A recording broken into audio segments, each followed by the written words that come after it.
Coach. Anytime I get to talk football, it's a pleasure for me, and I enjoy doing this. So anytime. My name's Bill Peebles. I'm the head coach at Indianapolis Cathedral High School. We've been running RPOs at Cathedral. Second here. Since I've been there, and I've been running RPOs since about 2012. Just a little bit of background for me.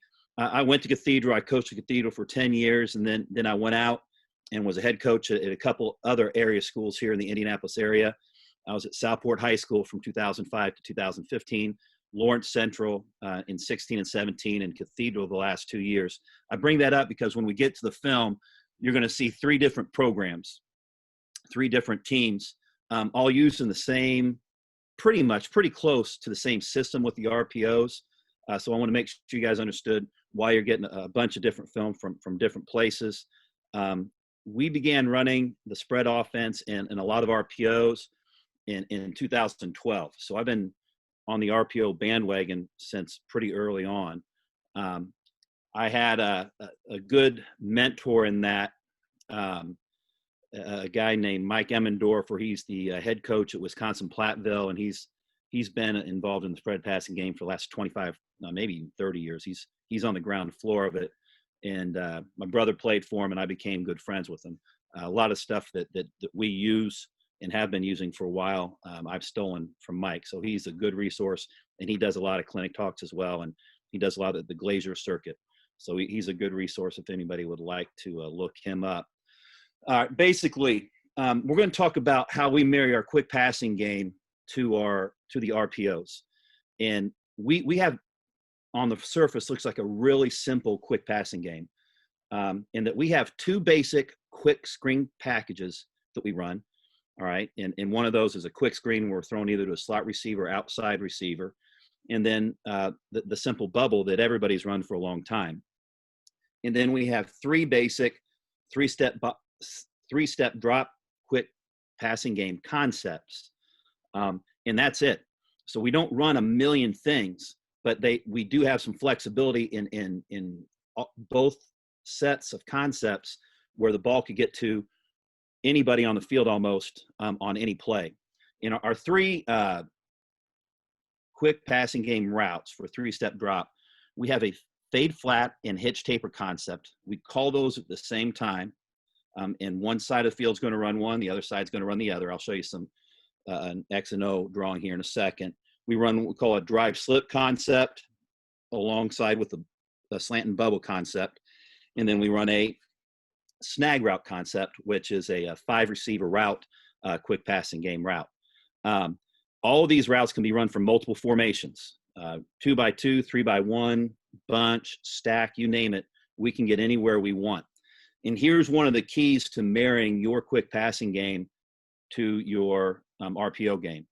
Our pass pro for our three-step drop is inside zone with a lock on the backside. So when we run three-step drop, we're running it is inside zone, and there's no difference. We tell our guys, if you can climb to the next level, climb to the next level, even if we're calling a true pass play in our quick game. What I'm going to go through now here, if I can get to the next one, is just what these things look like, what the route concepts look like. And because we run all these routes with our RPOs as part of our RPO package. So whether I'm calling a quick play and it's a true pass or an RPO, the next few routes here, they're the same routes we're running with a run option off of them. So this is our fade flat, which you can see on the right side right here. And then we have a hitch taper concept on the backside. Our quarterback will make a pre-snap read if in a normal quick game. And I'm talking normal quicks. I want to explain the quicks before I get to the RPOs. He will make a decision which side to go to based on what the defense is giving us with an open close window or the leverages played by the DBs of the team we're facing. And he has a set of rules that he has to go through on all of these routes. So this is a 2x2 fade flat / hitch taper concept. Again, I don't call these separate. When I call, in this case, forward to the right, the backside automatically knows that they're running Taurus. If we're 3x1, This side, we're going to be running our fade flat to the left. Basically, the third receiver joins in to that route concept, and the backside is still hitched. There is no taper because there's not a slot receiver in this situation. We run the drive slip and then the slant bubble. We on the right side here is our drive concept, which is basically 5 yards, press inside into the open zone inside. The inside receiver is going to run what we call a slip, okay, where he's going to be slipping inside the defender that is guarding him. All right, he's trying to take this defender away from the drive route. If the defender bails, we're going to throw to him. If the defender collisions him, we're going to throw to the outside. All right, on the other side, it's a simple bubble slant concept. And again, our quarterback, based on what the defense is showing with an open close window or the defensive leverage of the DBs and linebackers, he'll make a pre-snap decision which side of the ball he wants to go to. So why that's only 2 concepts, 2 plays for us. There are 4 concepts within those 2 plays. The third, this is 3-by-1 for the drive slip and the slant concept. So the third receiver joins the drive side, and then the backside, we have the backside slant. Snag route, we call this a snag. Some other people might have different names for it. Basically, it's kind of like a slant, but they're sitting down. They're sitting down. They're attacking the flat defender, who would be the flat defender, and sitting down, and they're basically running to his heels is where they're doing. And our quarterback is going to read the flat defenders and be reading inside out with the tight end releasing over the middle. Those are the basic 3 routes that we run from our 3-step drop concept. The next part of our quick game is our quick screen game. And we can throw quick screen to the field. I have a 3-by-1 set, which you see here. On this play, we're going to be hitting the slot receiver. The number 3 receiver, the Y in this case, is going to be working out to the number 2. Outside receiver has the corner. And then our tackle, this is important in the quick game, in a quick screen game, our tackle is going to use a club technique, and he will be responsible for number 3 in the situation. The backside of any of our screens, we have a tagged route. All right, so you see here we have a hitch, slant, fade. Any of the routes that you just saw on the previous screens, with our fade flat, hitch taper, drive slip, and slant bubble, all those routes are in play, and our quarterback will tell the receiver what to run on the backside based on our game plan or what he's seeing the DB do in that particular game. And this tag side, which is right here, is a really, really important concept for us because it has a lot to do with the decisions we make in our RPO game as well. Again, another way that we marry it is the tags are really important in our offense, and it is an offensive play caller. If I'm giving the quarterback the opportunity to make those plays, I become a much smarter play caller because he's making decisions on the field that we've practiced against and coached against, depending on what we're seeing one week to the other. The other way we can run the quick screen is into the boundary.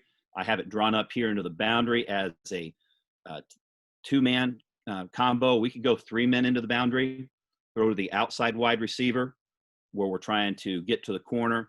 Our number 2 receiver has the first defender of the outside, and then in this case, the tackle who is clubbing has the number 2 defender, the second most important threat. Away from it, we have a tag concept again, and you see all these lines. If we call fade flat, we'll run the fade with the flat. If the quarterback calls the drive and the slip, we'll run the drive with the slip, or we could run the hitch with the taper. All right, so our quarterback will signal to them based on game plan and the coverage that he happens to be seeing on that particular play to throw the best route at them based on the coverage that we're seeing. All right, here's an example of 3-by-1 into the boundary, okay? And this is where we get into the RPO part, okay?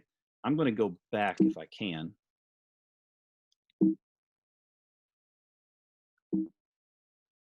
Not letting me.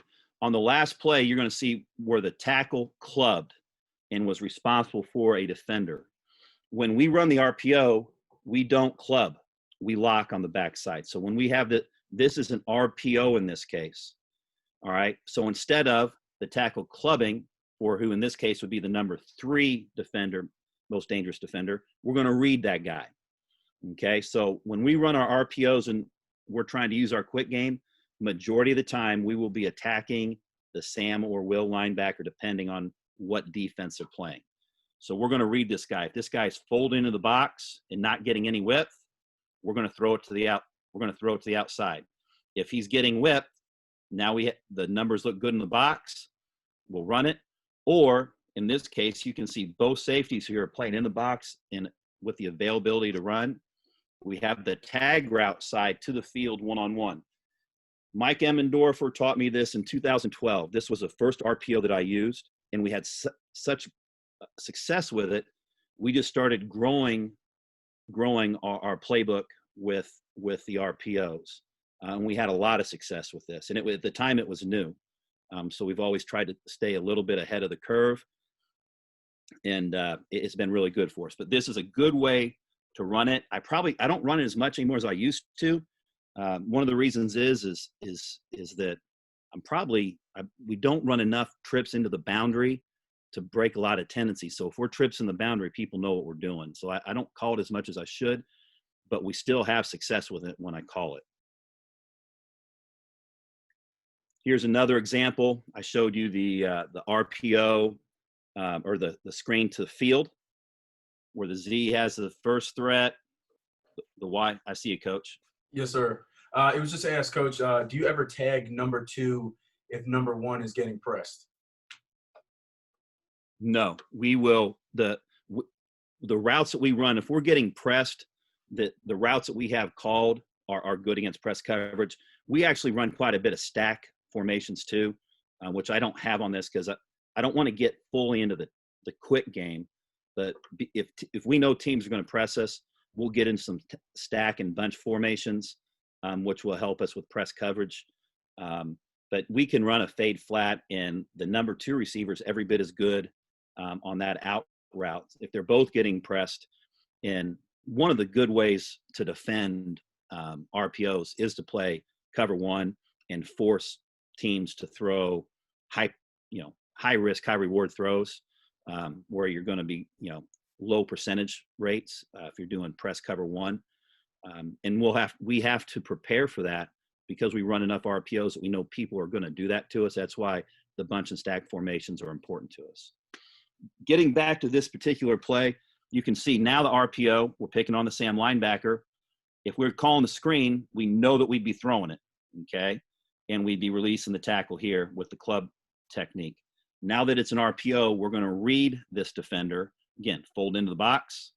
We're going to throw it. If he's playing outside the box or floating outside or leveraging us outside, we're going to take the numbers in the box unless they give us the one-on-one tag side release on the back side. If we have an easy take on that side, that's what we want to do.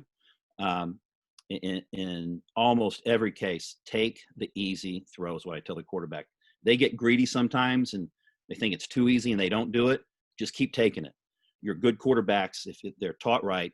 They prize their completion percentage, and if your receivers are good run after catch, that's where you want to throw the ball if you can. All right, the third here, this is a screen. Back in the day, I used to run bubble screen and we'd call bubble. I won't call bubble as a screen anymore. Our bubble is just an RPO. So every time you see bubble, there will always be an RPO involved with it. And this is pretty common stuff with either 3x1 or 2x2 bubbles, where again, now we've forced the Mike linebacker outside because of the cover 2 shell, and we're going to read him. We're going to make the safety, the receiver is going to be responsible for the safety. If we saw that there was some sort of rotation here, we'd want to hand the ball off or go to the backside.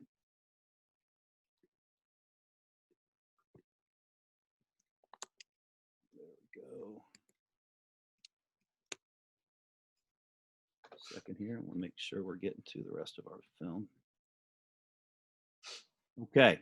Right now, that's all I have for the X and O's here. Now I want to get into the film.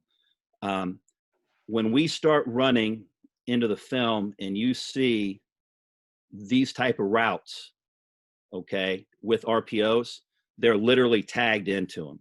So as we call our RPO, for example, if I call this play right here, for shits and giggles, you can call it Indiana, since I'm from Indiana.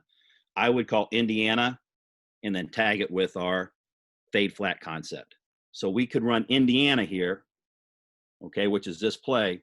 I tag it with fade flat, and now everybody's running fade flat to this side. We still have the tag on the backside, if you guys catch my drift. So this is how we marry them together. The protection's really important. We don't have to change protection because our three-step drop protection is our RPO protection at all times, okay? And it is our inside zone protection if we're running zone read. Okay, if we're running zone read, we just don't block the backside end if it's just zone read. I'll get to the film here. Okay, first play here, and I'm just going to start with the bubbles here. A couple of these plays, you're going to see where we're not going to block the backside end. This is another way we tag it, and that it ends up basically becoming triple option. But we're going to have inside zone with a read on the line, and we'll run bubble out of it.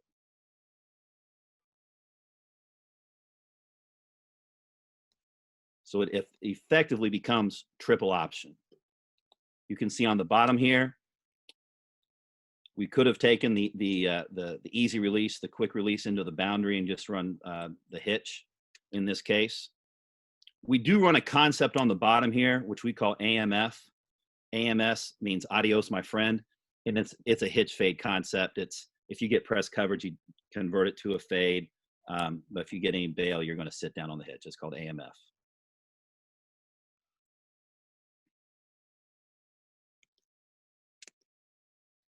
Again, these are all going to be bubbles with inside zone. Again, you can see here that we're actually running zone read on the inside. Defensive end is closing. We felt like we could do this against this team because this is a team that keeps on the line of scrimmage. The shoulders of the defensive ends are going to stay square. We felt like if the guy were to turn his shoulders and run, our quarterback could keep it and run it, which I don't have any film with that today. I have all the passing stuff, or he can throw it in this situation. The number 2 receiver here does a great job of determining who the most dangerous blocker or defender is. He figures he's not going to block the linebacker because we can outspeed him, and he felt like the safety was more important. So he made a good decision in this case.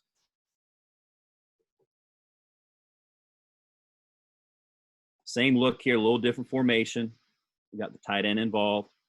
This is where you're going to see, this is against St. Ed's in Cleveland. They won Ohio State championship, big school that year. And, this is where your guy running the bubble is sometimes going to have to beat a safety one-on-one.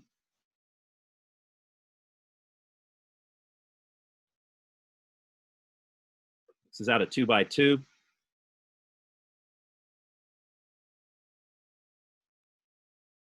And it was poor alignment versus what we were showing them. They did not have everybody covered out into the perimeter. The quarterback in this situation doesn't need to read anybody. That decision was made by alignment.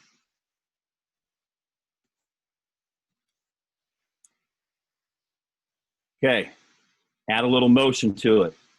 The way we teach this is usually read the outside linebacker in most situations, which we end up doing here. There, against some teams and against some fronts, we would read the rotation, but the linebacker was our read here. Again, the bubble guy is going to eventually have to make somebody miss. All right, this is where we get into our quick screen passing game. This is all RPOs here. Okay, so we're locked on the backside. We're going to be reading the outside linebacker. In this case, we're reading this guy right here. Again, his alignment pretty much tells us we're going to throw the ball. And he's already inside the box. And we outnumber him on the outside. You can see we have a 2-over-1 situation here. So this guy is not in the equation. Quarterback makes a good decision.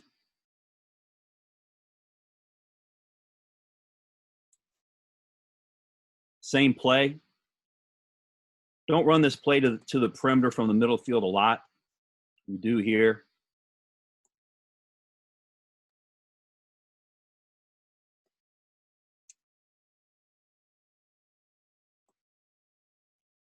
They had 6 guys in the box. What we're looking is for a 5-man box to run the ball, so we know we're going to throw it. We have to make the safety miss, and our guys do a pretty good job of sticking on their blocks on the outside.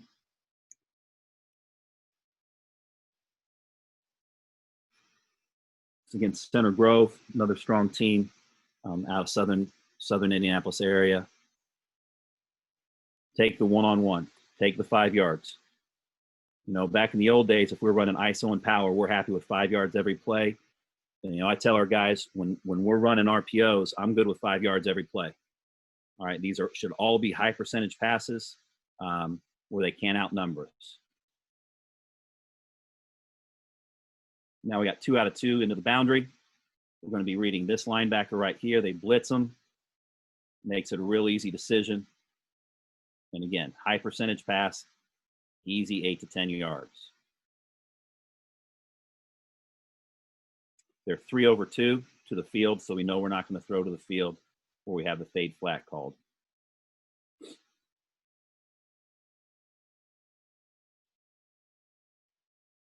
Again, take the easy stuff if they give it to you.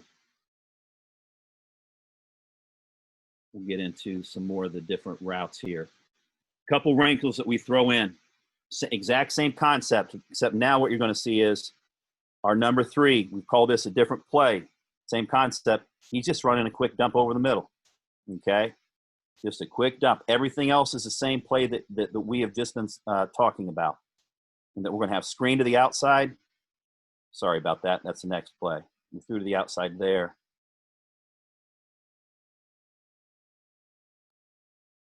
A couple plays off. And when you can run it or hand it off, hand it off. Quarterback saw the rotation, got nervous about throwing the screen, which was probably a good decision.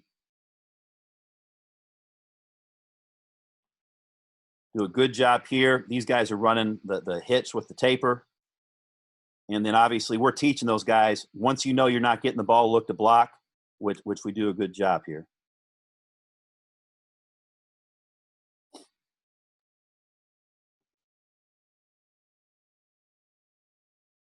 Couple plays here. We'll move on to the next route. All right, the route that I was just speaking of, the dump route. We added a wrinkle on this as we got better at it, and we started to evolve from just the screens out of it, the bubbles in the screens, into throwing the ball down the field more. The read, you're reading the exact same guy, okay? All right, and what you're reading is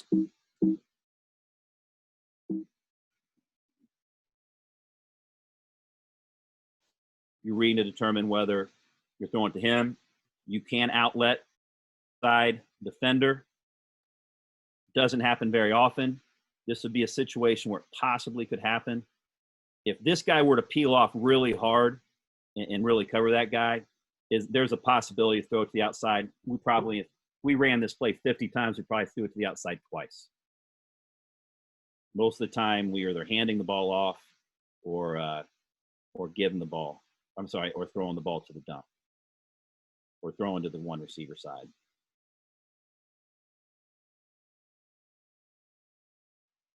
Same situation here. Running the dump with the screen on the outside or one-on-one on the backside.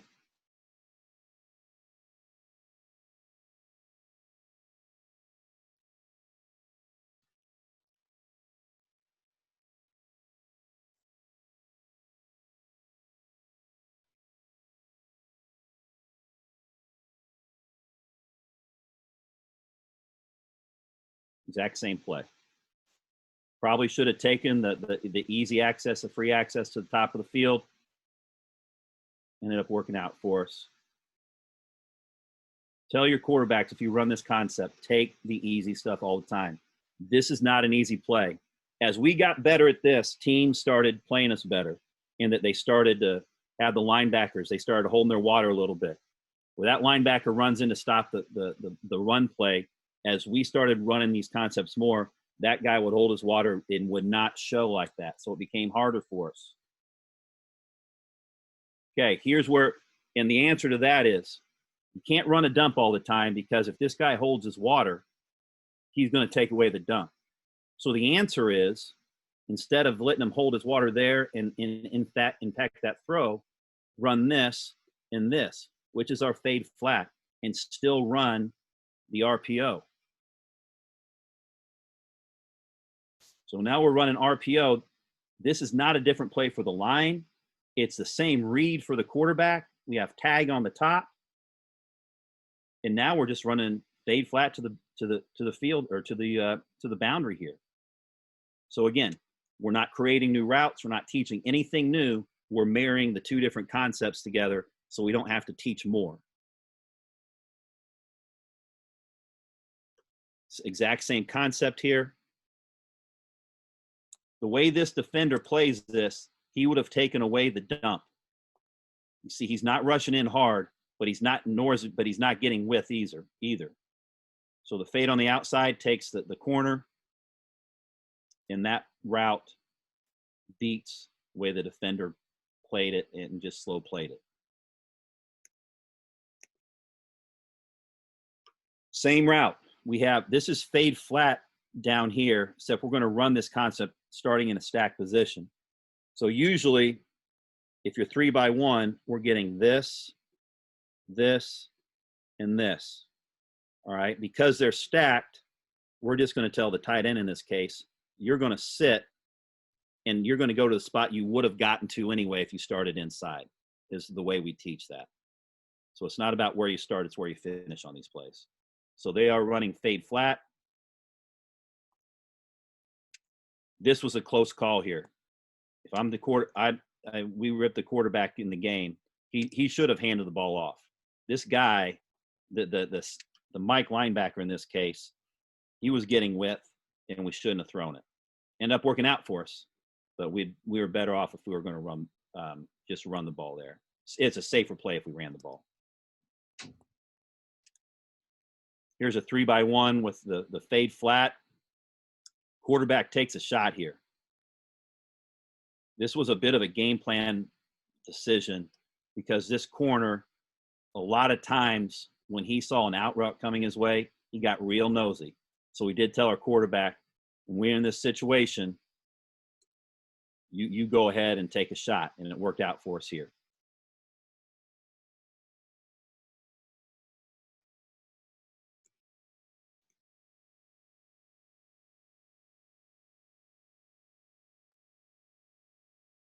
One thing that we do tell our quarterbacks, that they should tell our running backs, if he's decided to go to the backside and take the free release, take the easy throw, because we know that the flash fake, there's no reason for a flash fake here. There's no reason to read this linebacker. Now this linebacker does become a blitz threat, though. So what we tell him is, because we don't have anybody to account for him, he's our read. Our quarterback should tell the running back, hey, I'm not reading you, just block, and I'm throwing backside. That way we're always protected on this play. And the quarterback doesn't do it here. He should have done it.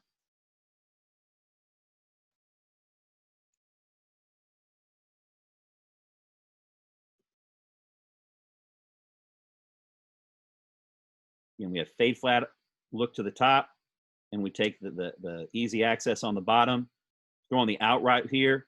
Again, based on what this team did to us, this was a smarter route for us to run as opposed to hitch or AMF.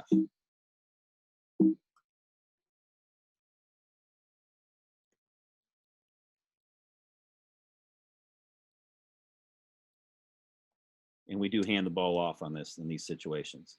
Quarterback made a good decision here. This linebacker is definitely playing pass. So we have a 5-man front. Even though we don't get to the Mike linebacker, we're in a pretty good position there to get positive yards.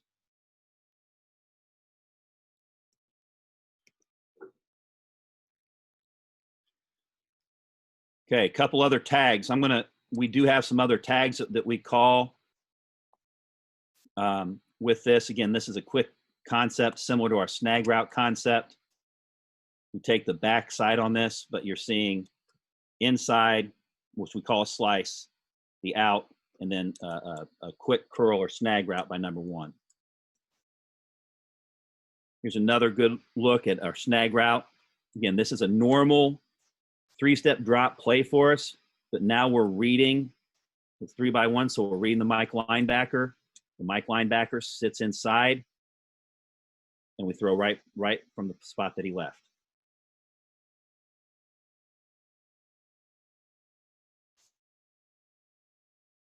Okay, one thing that we have evolved into, and this is just the last 2 years, is we have thrown the slant route on the back side in reading this linebacker.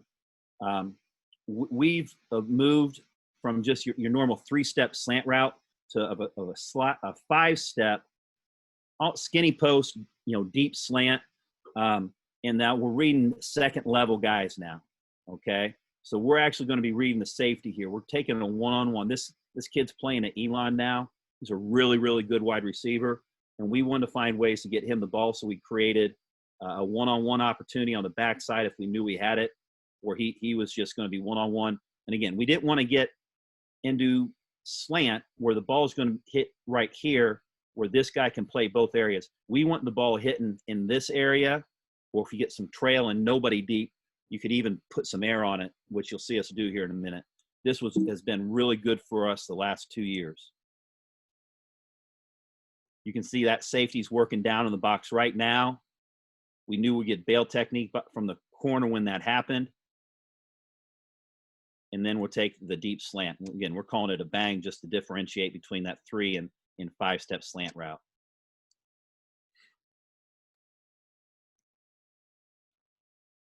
You're going to see this 3 or 4 times here. Here's a situation, even against press coverage, which that was their answer. We're going to press this guy. Is now we tell them, you can put some air on this as long as there's not a free safety in the middle of the field.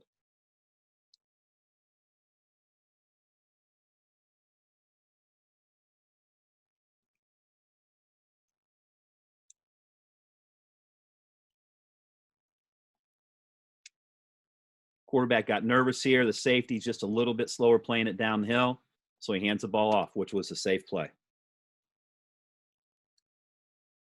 I think that he knows that you can see the quarterback wanted to throw it, but the guy was slower attacking, so it was a little bit more difficult read. When in doubt, hand the ball off. This was not a difficult read with the off coverage and no safety in the middle of the field. This ended up becoming a pre-snap read unless they rotated or bailed somebody.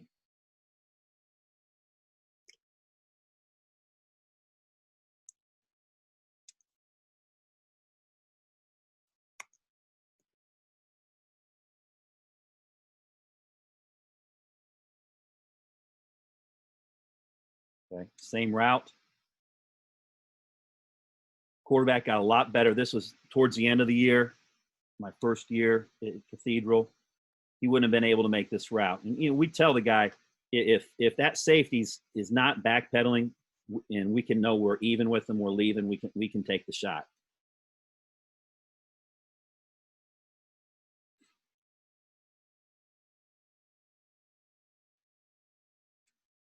This example, exact same play here.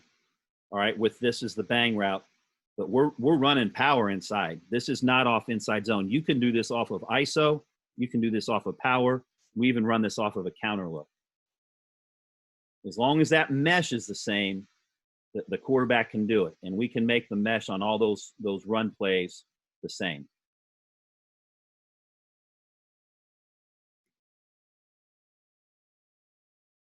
Okay, couple other wrinkles here. We have our fade flat to the bottom.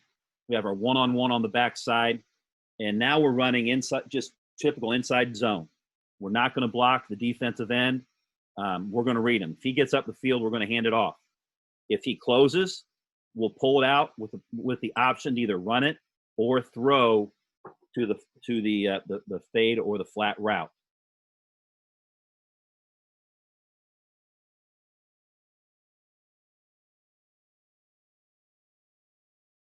Okay, so just inside zone here. The guy gets up the field, shoulders are square, easy decision for the quarterback to hand it off. The one thing that's important on this route, as I told you guys earlier, we tell the running back to block if we decide to take the one receiver side route. It's real important here. If you tell him to block on this play, he now has that 5 technique in this case, or defensive end, because there's nobody else blocking. The other guys are all running inside zone. We do have help on the split zone here, but we don't always run this with a split zone option. We run this sometimes out of 2x2 and everybody's wide and there is no split zone. But that running back has to be responsible for that defensive end if we know we're throwing, if the quarterback's making throw backside.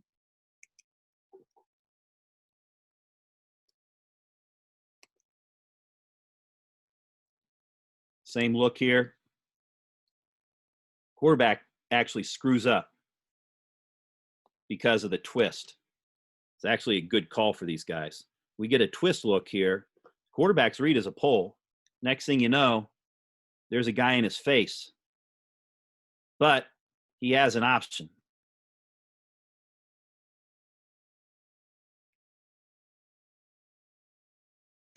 With the out route. Okay, a couple things here just as we're winding up. Other ways that we have run RPOs where we marry running game and our quick passing game.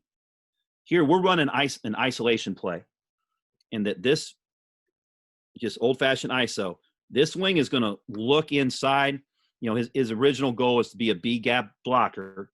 Okay, you'll see on this play it's taken away, but we're going to isolate this linebacker, and then we have tagged the outside with our passing game. So if we get a one-on-one situation we like, we can throw it. We can see we have two receivers high here. We got a cover 2 or cover 4 look. So we have a 3-over-2 here.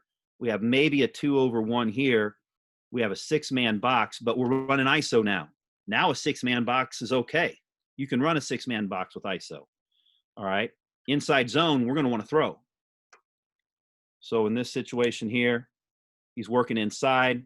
He does a good job of reading the slice by that defensive end, takes an outside alignment.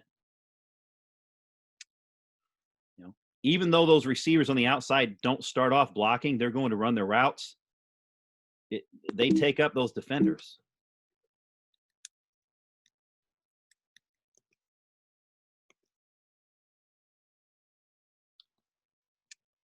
Here's another thing. We have another way we've run it. On inside here, we're running trap. We're running just a normal trap play, and we're looking to read outside backer here. And we have a slant on, okay? And we'll have a tag side over here.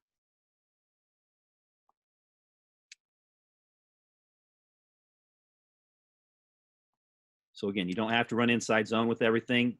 We have run trap, power, ISO, and all to get different looks to the defense and still run pass plays off of it. We do not get called for illegal man downfield very often.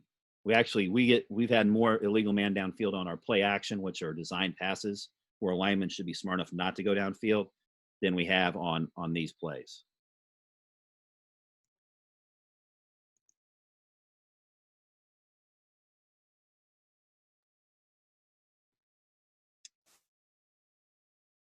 Okay, we have a power play on here. We're going to kick out with the guard, lead up with the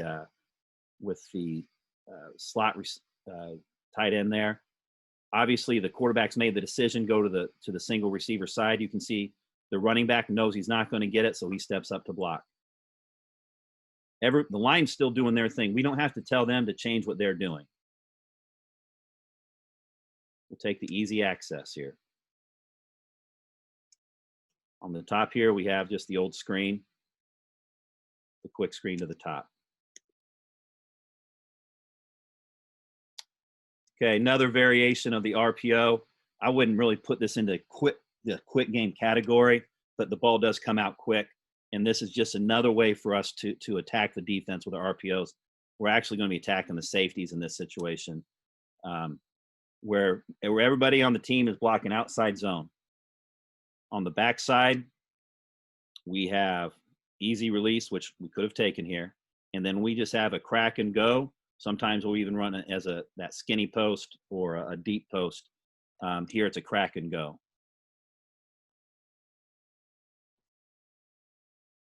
Quarterback is reading the safety, and the DB peels off the corner peels off as well for an easy touchdown. Same situation here, exact same play, outside zone into the boundary. We're going to read this safety right here. And we tell the quarterback, if we're even, we're leaving. So that guy was not backpedaling as close. But again, if he's flat-footed and our guy isn't, we got a chance to make a big play. This has been a really, really good concept for us for several years. This is a home run play but there's nothing wrong with just running outside zone and getting 4 or 5 yards. And you know that if you're not throwing it, you shouldn't have any safety action coming to be that unblocked defender in the box.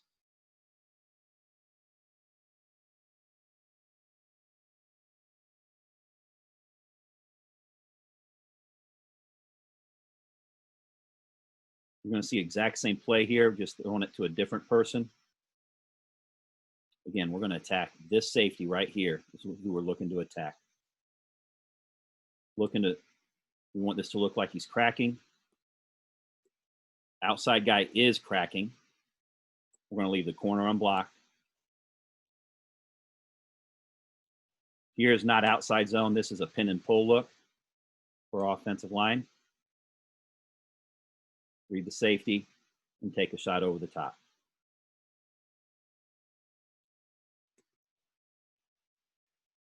Okay, these last couple plays are just quicks out of bunch, just so you guys can see what we do against press coverage or man coverage. We're going to get into these looks to help us with man coverage situations, because we know the answer to a lot of RPOs is playing man coverage, single high safety.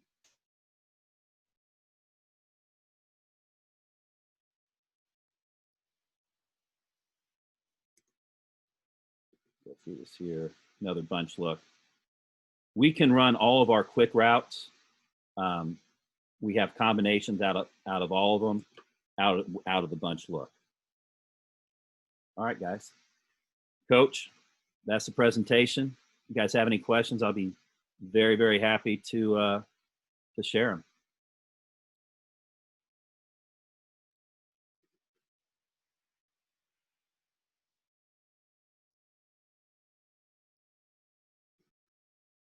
All right.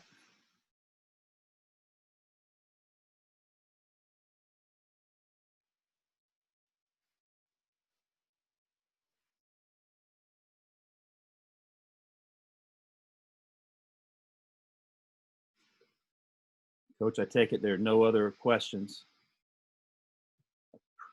Appreciate you guys. You guys welcome to send any chats to me. We're good. We're good to go here. I do have a board behind me if anybody wants me to draw anything up for them. Awesome, Coach. Yeah, if anybody has any questions, guys, just drop it in that chat right there. Coach, if anybody would like to get in contact with you, what's the best way they can do that? Why don't I just put my email address on here right now? Yeah, that'd be awesome.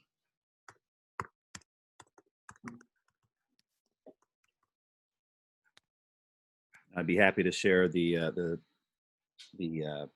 Google Slides presentation with you, and obviously I can send the film too. Absolutely. There it is. Obviously, guys, there's Coach's email. If you guys have any questions, like I said, can you see the chat, Coach? Yeah, I do. Okay. We run jet. We run a shitload of jet. We run a lot. We don't run, other than that bubble route, we don't run a lot of motion with RPOs because it actually can screw up the quarterback's read. With the rotation of the defense, some people will change their coverages with motion.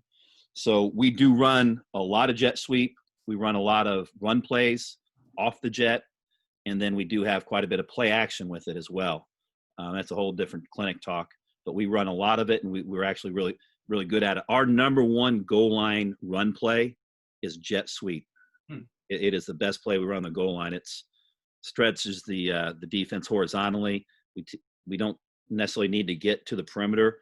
We find the guy who's willing to put his foot in the ground, and we tell him, if you can do this, you're going to get a lot of touchdowns. And it's been good. Will you run that out of you run it primarily out of a certain personnel grouping, or were you on the goal line specifically? Either 12 or 13 personnel. We'll have – I'll just draw it up here real quick. Cool. Our number one goal line formation is right here, 12 personnel, 2 tight ends running back, twins over here. We'll get the jet. And so you're getting all these guys here. This guy and this guy are reading the tight end's block. So this could end up – they could both fit in here or get to the outside. So you're going to outnumber them at this point of attack. And then obviously we have stuff that comes off of it in play action and all that. But that's our number one way to do it. We will run it a little bit out of 13 as well. Just depends what we're wanting to do.